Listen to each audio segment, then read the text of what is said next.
वज़ीर-ए-आज़म को बैरिस्टर गौहर की आर्मी चीफ से मुलाकात का इल्म था। आर्मी चीफ ने भी वज़ीर-ए-आज़म को मुलाकात और बातचीत से आगाह किया। वज़ीर दिफा ख्वाजा आसिफ कहते हैं, आर्मी चीफ ने बैरिस्टर गौहर को कहा, सियासी बातें सियासतदानों के साथ करें। पीटीआई सियासतदानों से बात के लिए तैयार नहीं थी, अब हमसे बात कर रही है। इक़्तिदार से निकलने पर जिस तरह पीटीआई ने रद्द-ए-अमल दिया, किसी ने नहीं दिया। कमर बाजवा पाकिस्तान तहरीक इंसाफ के कफील थे। पीटीआई को कबूल हो तो 2014 से कमीशन बनाने के लिए तैयार हैं। जनरल राहील शरीफ ने तौसील लेने की कोशिश की थी, नवाज शरीफ नहीं माने थे। जनरल मुशर्रफ दौन की इस्टेब्लिशमेंट चाहती थी नवाज शरीफ को सजाए मौत हो। जनरल मुशर्रफ ने कहा था, सजाए मौत मुनासिब नहीं, अमरीका ना चाहे तो IMF हमारी मुश्किलात हल नहीं करेगा। बानी पीटीआई की रिहाई का मुतालबा आया तो मुल्की मफादात को सामने रखकर फैसला किया जाएगा। मुल्क में अदलिया ने तबाही मचाई हुई है।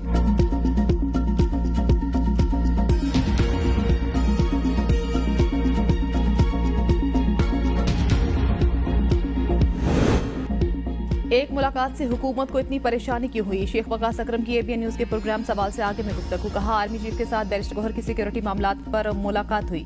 हमने कहा था कि 9 मई और 26 नवंबर पर जुडिशल कमीशन बनाया जाए। अगर जुडिशल कमीशन नहीं बनता तो मुज़ाकरात का कोई फायदा नहीं। हमने कहा था बानी समेत असीरान को रिहा किया जाए। हमने मुल्क की खातिरबानी और उसकी अहलिया की सजा को बर्दाश्त किया। जो बाइडन इंतजामिया की वजह से हमारी हुकूमत चली गई थी। डोनाल्ड ट्रंप इंतजामिया की पॉलिसियों में वाज़ेह फर्क है। हमें अमेरिका से नहीं, अल्लाह की ज़ात से उम्मीद है। मुज़ाकरात की राह में एक्स अकाउंट बिल्कुल रुकावट नहीं। बानी पीटीआई जो हुक्म करेंगे हम उस पर अमल करेंगे।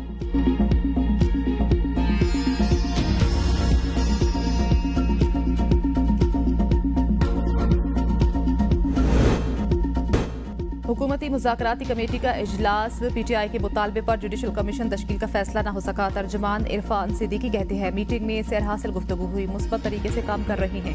मीटिंग में 7 जमातों के नुमाइंदे मौजूद थे। 7 कारोबारी दिन पूरे होंगे तो जवाब देंगे। आज की मीटिंग बहुत अच्छी रही है और मीटिंग्स चलती रहेंगी। कमेटी की मीटिंग आज फिर होगी। राना सनाउल्लाह बोले, पीटीआई के मुतालबात पर जवाब की तैयारी के लिए ज़ैली कमेटी तश्कील दी गई। ज़ैली कमेटी मुतालबात पर तहरीरी जवाब तैयार करेगी। हुकूमती टीम तहरीरी जवाब तैयार करके पेश करेगी।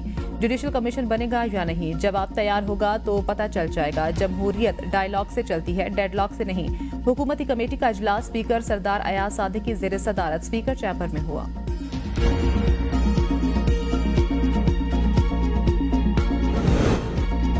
अगर मुतालबात में से एक भी ना माना गया तो मुज़ाकराती अमल आगे नहीं चलेगा। बैरिस्टर गौहर की पार्लियामेंट हाउस के बाहर मीडिया से गुफ्तगू। कहा, मुज़ाकरात होने चाहिए, ये एक जमहूरी अमल है। मैं सबसे दरख्वास्त करता हूँ संजीदगी और नेकनियती के साथ मिलकर बैठें। इख्तिलाफात को लोग डायलॉग के जरिए खत्म करते हैं। डोनाल्ड ट्रंप अमेरिका की आवाम की एक चॉइस है। मानी पीटीआई समेत तहरीक इंसाफ किसी भी बैरूनी मदद की तलबगार नहीं। आज हमने वज़ीर-ए-आज़म शहबाज शरीफ के आने पर एहतजाज किया। हमारे 2 मुतालबात थे जिन पर कोई कदम नहीं उठाया गया। उमर अयूब ने कहा, लीडर ऑफ अपोजिशन खड़ा हो तो इसको बात करने का हक होता है। एक नहीं, मुतादिद बार मुझे बात करने का हक नहीं दिया गया। बानी पीटीआई की हिदायत है, अब कोई मुज़ाकरात नहीं होंगे। नवाज शरीफ और शहबाज शरीफ समझते हैं हर मैच फिक्स होगा। बानी पीटीआई चाहते हैं मुल्क को आइन के मुताबिक चलाया जाए। अपोजिशन लीडर का मुल्क में एक बार फिर नए इलेक्शन कराने का मुतालबा।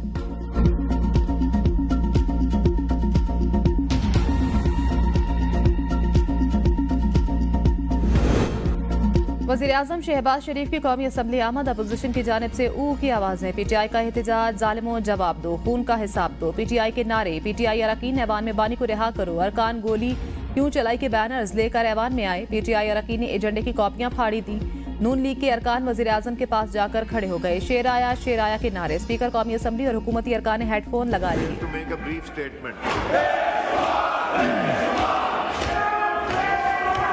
जी आजम साहब का माइक खोलें।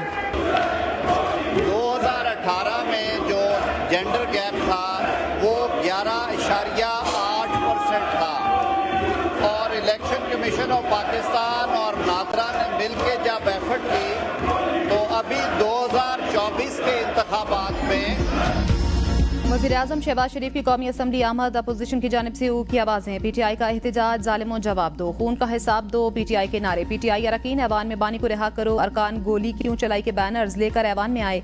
पीटीआई अरकान के एजेंडे ने कॉपियां फाड़ दी। नून लीग के अरकान वज़ीर-ए-आज़म के पास जाकर खड़े हो गए। शेर आया के नारे। स्पीकर कौमी असम्बली और हुकूमती अरकान ने हेडफोन लगा लिए। शोर शराबे में असम्बली की कार्रवाई। कानून शहादत तरमीमी बिल कायमा कमेटी के सपोर्ट। सेनेट में अक़लियतों की 5 नशिस्तों के इजाफे का बिल। वज़ीर कानून की सिफारिश पर मौखर। इजलास आज फिर होगा।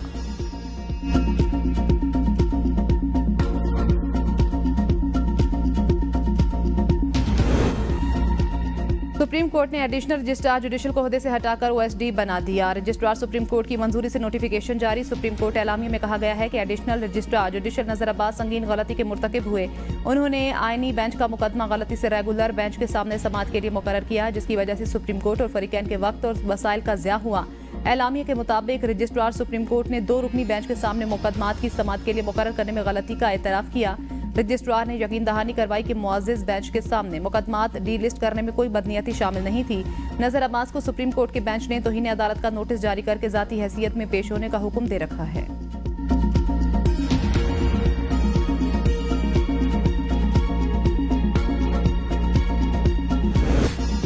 सुप्रीम कोर्ट में प्रैक्टिस एंड प्रोसीजर कमेटी और बेंचेस के इख्तियारात पर सवाल उठ गए। सीनियर तरीन जज मंसूर अली शाह का कहना है, प्रैक्टिस एंड प्रोसीजर कमेटी किसी बेंच में चलते हुए केसेस वापस ले सकती है तो अदलिया की आज़ादी खत्म हो गई। रजिस्ट्रार सुप्रीम कोर्ट ने मौक़िफ़ इख्तियार किया कि कमेटी केसेस मुकर्रर कर सकती है तो वापस भी ले सकती है, जिस पर जस्टिस मंसूर अली शाह ने जवाब दिया, ये तो हम इस केस में आपको बताएंगे कि कमेटी केस वापस ले सकती है या नहीं। जस्टिस अकील ने रिमार्क्स में कहा कि प्रोसीजर कमेटी का काम केस पहली बार मुकर्रर होने से पहले तक है, जब केस चल पड़े तो कमेटी का काम खत्म हो जाता है। जस्टिस मंसूर अली शाह का कहना था कि जहां महसूस हो फैसला हुकूमत के खिलाफ हो सकता है तो केस ही बेंच से वापस ले लिया जाए। जस्टिस अकील ने रिमार्क्स दिए कि हमें तो ये भी इल्म नहीं कि मौजूदा बेंच का मुस्तकबिल क्या होगा। आज केस सुन रहे हैं, हो सकता है कल ये बेंच भी ना हो। कोई तीखा सवाल पूछें तो शायद ये बेंच भी खत्म कर दिया जाए। जस्टिस मंसूर अली शाह ने कहा कि मुझे प्रोसीजर कमेटी इजलास में शिरकत का कहा गया था। कमेटी को बता दिया था कि जुडिशल हुक्म जारी कर चुका हूं। ऑर्डर बहुत वाज़ेह था कि केस किस बेंच में लगना है। कमेटी इजलास में आना लाजमी नहीं। एक अदालती हुक्म को इंतजामी सतह पर कैसे खत्म किया जा सकता है। जस्टिस अकील ने कहा कि एक मुकदमा सुनने से क्यों इतनी परेशानी हो गई कि बेंच से केस ही मुंतकिल कर दिया गया। केस के दौरान 26वीं आईनी तरमीम केस का भी जिक्र। जस्टिस अकील ने रिमार्क्स दिए कि हमारे केस सुनने से कम अज कम आईनी तरमीम का मुकदमा तो मुकर्रर हुआ। चोट तो पहले से डाला हुआ था, लेकिन तरमीम का मुकदमा मुकर्रर नहीं हो रहा था।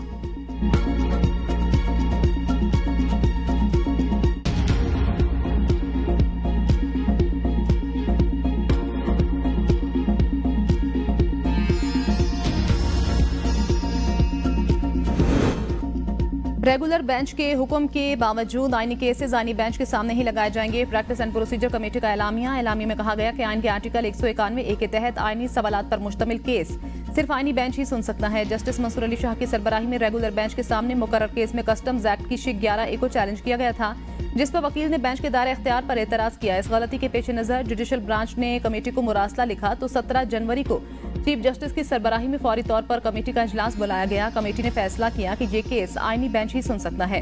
कमेटी ने केस रेगुलर बेंच से वापस लेकर आईनी बेंचेस की प्रोसीजर कमेटी को भेज दिया।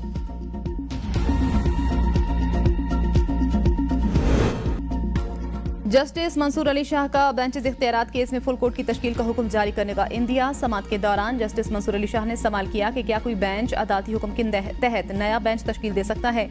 क्या हम बेंचेस का इख्तियार का केस जुडिशल ऑर्डर से फुल कोर्ट को भेज सकते हैं। जस्टिस अकील सिद्दीकी ने रिमार्क्स दिए कि इस वक्त बेंचेस इख्तियारात का केस हमारे सामने नहीं। क्या तौहीन अदालत का केस सुनते हुए हम ऐसा जुडिशल ऑर्डर कर सकते हैं। अदालत ने जुडिशल ऑर्डर से फुल कोर्ट तश्कील देने पर वुकला से मुआवनत ली।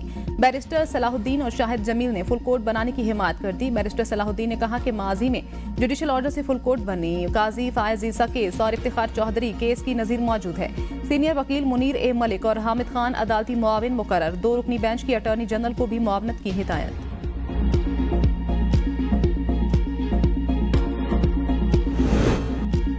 कानून साजी हमारा काम, अदलिया मुदाखलत ना करे। वफाकी वज़ीर कानून आज़म नज़ीर तारड़ का सेनेट में इज़हार ख्याल। कहा हुकूमत किसी इदारे के मामले में मुदाखलत नहीं करती। अदलिया से दरख्वास्त है कि हमारे मामलात में मुदाखलत ना करे। अदलिया एग्जीक्यूटिव को अपना काम करने दे।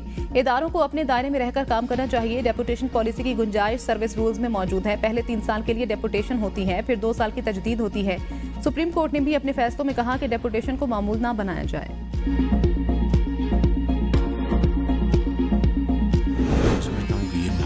पाकिस्तान दुश्मनी है, तो मैं समझता हूँ कि जो लोग इस वक्त पाकिस्तान के साथ दुश्मनी पे उतरे हुए उनको ये बात समझ लेनी चाहिए कि वो ये कत्ल गारत करके न सिर्फ बलूचिस्तान के अवाम के ख़िलाफ़ जा रहे हैं। कल गवादर एयरपोर्ट की फॉर्मल ऑपरेशन शुरू हुई और ये बहुत एक खुशाइंद बात है और इंतहाई अहम मंसूबा है। पाकिस्तान के खिलाफ महाजराई मुल्क दुश्मनी, कुछ लोग पाकिस्तान के साथ दुश्मनी पर उतरे हुए हैं। बदअमनी फैलाने वाले पाकिस्तान और बलूचिस्तान की भी खैर खा नहीं। वज़ीर आज़म शहबाज शरीफ का काबीना अजलास में इज़हार ख्याल, कहा पाकिस्तान दुश्मन जान ले, वो बलूचिस्तान के अवाम के खिलाफ जा रहे हैं। न्यू गवादर एयरपोर्ट का फाल होना खुशाइंद है, इससे मईशत को फायदा होगा। IT की बरामदात में मुसलसल इजाफा हो रहा है। वर्ल्ड बैंक आइंदा 10 साल में $20 अरब की सरमायाकारी करेगा। वर्ल्ड बैंक ने तवील मुद्दती शराकतदारी के फ्रेमवर्क का फैसला किया है। वज़ीर आज़म ने गजा जंगबंदी का हवाला देते हुए कहा, गजा जंग में 50,000 से ज़ायद फ़लस्तीनी शहीद हुए। तबाही और खूनरेज़ी के बाद 42 दिनों के लिए जंगबंदी हुई। दुआ है ये आर्जी जंगबंदी मुस्तकिल जंगबंदी में तब्दील हो सके। हमने गजा में जंगबंदी के लिए भरपूर आवाज़ उठाई। गजा की तामीर नौ के लिए हर मुमकिन ताउन को तैयार हैं।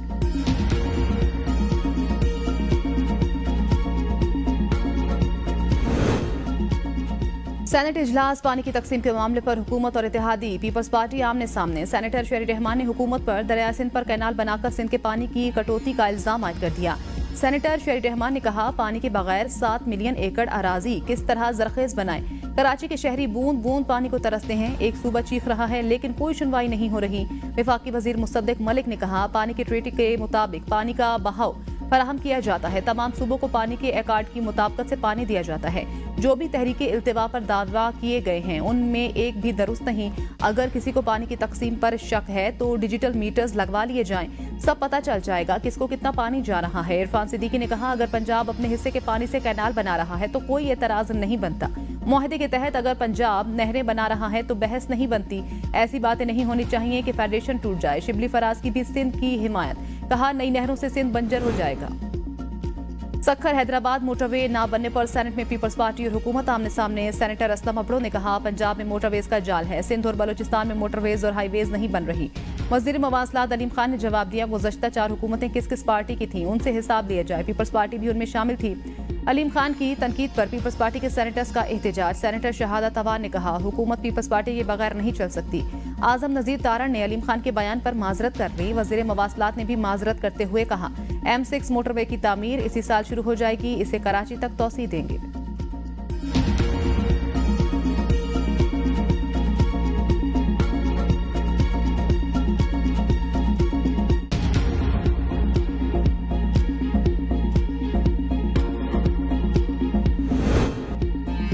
सिंध असम्बली में हैदराबाद सखर मोटरवे तामीर करने की करारदाद मंजूर। वफाकी हुकूमत से सिंध के मंसूबों के फंड जारी करने और M9 से मुंसलिक तमाम हाईवेज को मुकम्मल करने का मुतालबा। पीपल्स पार्टी सिंध के सदर निसार खोड़ो ने कहा, हैदराबाद सखर मोटरवे CPAC में था, कराची सर्कुलर रेलवे भी CPAC में था, क्यों निकाला गया। ज़ियाउल हसन लंजार ने कहा, सिंध को गिलगित बल्तिस्तान से भी कम फंड मिल रहे हैं।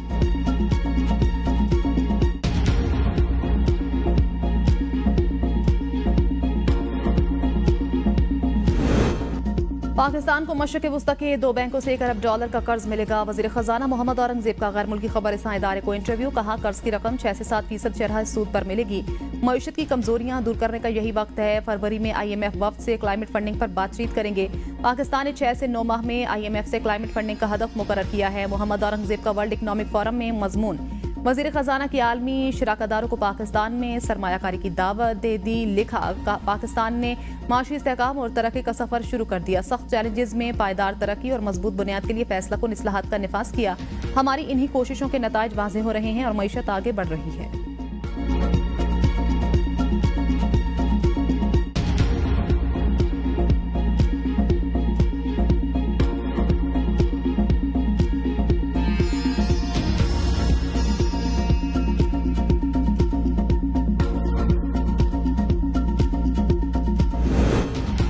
वफाकी काबीना ने इलेक्ट्रॉनिक क्राइम्स एक्ट 2016 की जिम्मेदारी वजारत IT से वजारत दाखिला को मुंतकिल करने की मंजूरी दे दी। इजलास का एलानिया जारी। पाकिस्तान में काम करने वाले बैरून मुल्क के 86 पायलट्स के लाइसेंसेस की तौसीक में 2 साल तोसी। इजलास में तोशाखाना एक्ट 2024 पर नजरसानी के लिए वजीर दिफा ख्वाजा आसिफ की सरबराही में कमेटी तश्कील। यूटिलिटी स्टोर्स कॉरपोरेशन की तामीर नौ के अमल को तेज करने और मौसर निगरानी के लिए कमेटी तश्कील। वजीर आजम की प्राइम मिनिस्टर रिलीफ पैकेज मुस्तहिकीन तक पहुंचाने के लिए मौसर हिकमत अमली बनाने की हिदायत।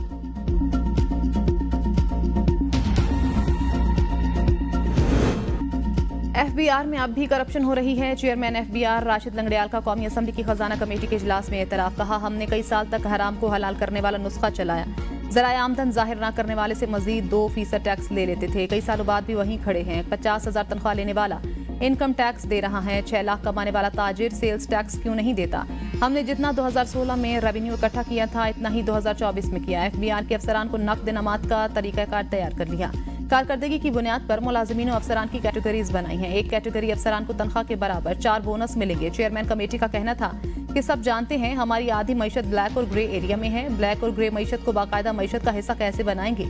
ऐसे इकदाम होने चाहिए कि ब्लैक में पैसा बाहर ना जाए। इजलास में टैक्स कवानीन तरमीमी बिल 2024 का जायजा। बिल में नॉन फाइलर्स के खिलाफ सख्त इकदाम तजवीज़।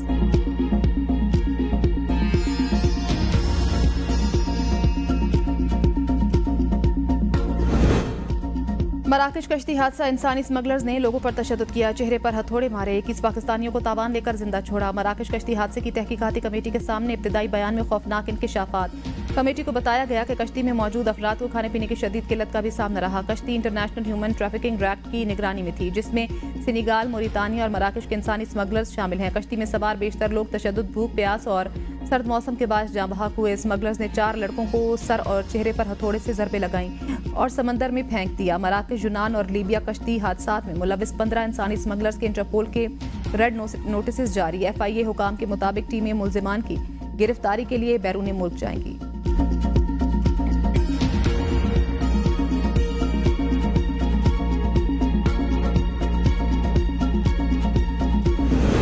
खुर्रम में क़याम अमन के लिए कोशिशें। बगन में कर्फ्यू नाफिज। दहशतगर्दों के खिलाफ ऑपरेशन जारी। फोर्सेज की शरपसंदों के ठिकानों पर गन शिप हेलीकॉप्टर से गोलाबारी। मुतअद्दिद ठिकानों को निशाना बनाया। सिक्योरिटी फोर्सेज ने मोर्चों का कंट्रोल संभाल लिया। बगन और गिरदोनवाह के इलाकों को खाली करवा लिया गया।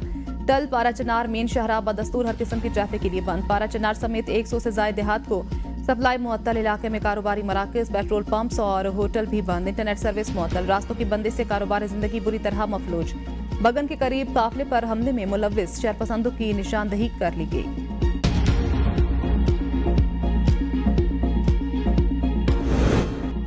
PTI इंट्रा पार्टी इंतखाबात केस। बैरिस्टर गौहर ने जवाब जमा कराने के लिए मोहलत मांग ली। चीफ इलेक्शन कमिश्नर की सरबराही में 3 रुकनी बेंच ने केस की समाअत की। बैरिस्टर गौहर इलेक्शन कमीशन के सामने पेश हुए। चीफ इलेक्शन कमिश्नर ने कहा कि बैरिस्टर साहब, ये केस 30 अप्रैल 2024 से चल रहा है। ताहाल PTI की जानिब से तहरीरी जवाब जमा नहीं कराया गया। आपने 5 दरखास्तों और नोटिस पर जवाब जमा कराना है। बैरिस्टर गौहर ने कहा कि इलेक्शन कमीशन के नोटिस का जवाब दे चुके। दरख्वास्त गुजारों की गुजारिशात का जवाब आइंदा समाअत पर जमा करा देंगे। मोहलत दी जाए। इलेक्शन कमीशन ने मोहलत देते हुए केस की समाअत 11 फरवरी तक मुलतवी कर दी।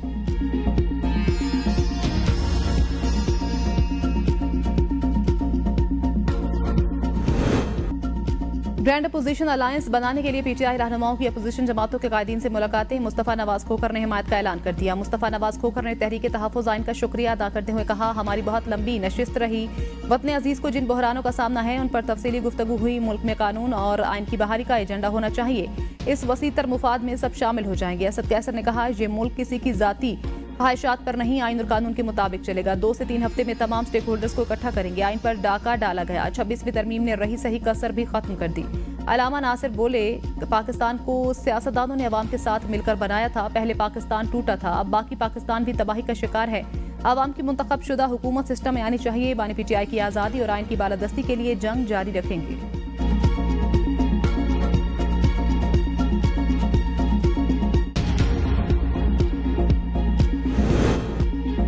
पंजाब असम्बली में पतंगबाजी पर मुकम्मल पाबंदी का बिल मंजूर। पतंगबाजी नाकाबिल जमानत जुर्म करार। खिलाफ वर्जी पर कम अज कम 3 साल से 7 साल तक कैद की सजा होगी। महकमा दाखिला पंजाब का कहना है कि पतंगबाजी, पतंग की तैयारी, फरोख्त, नकलो हमल पर 5 लाख से 50 लाख तक जुर्माना होगा। पाबंदी का इतलाक पतंगों, धाती तारों, नायलॉन की डोरी, तुंदी, पतंगबाजी के मकसद के लिए इस्तेमाल होने वाले तेज धार मांझे के साथ तमाम धागों पर होगा।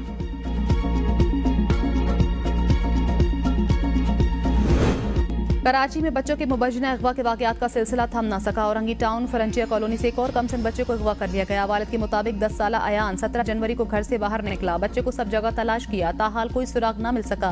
वाक़े का मुकदमा अगवा की दफात के तहत पीराबाद थाने में दर्ज। पुलिस ने लापता बच्चे की तलाश शुरू कर दी। सारिम कत्ल केस की तफ्तीश ABCC से वापस लेने के अहकाम जारी कर दिए गए। केस एक मरतबा फिर जोन में मुंतकिल किया जाएगा। गुज़श्ता रोज पोस्टमार्टम रिपोर्ट में सारिम के कत्ल की तस्दीक की गई थी।